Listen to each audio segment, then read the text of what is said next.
Hey guys, today I'm going to show you how to get PayPal money off hold instantly. So here at the homepage, you can go ahead and click on activity on their menu. And then from here, you're going to see here money on hold. But on my side, I got the money received already.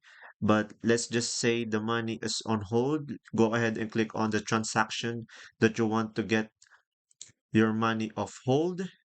Go ahead and click on it. And then from here, what you're going to do is add on tracking info.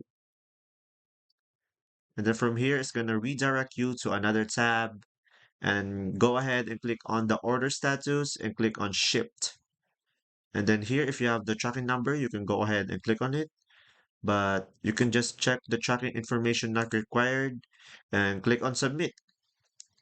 And after that, the person you have transaction with will have to accept your request.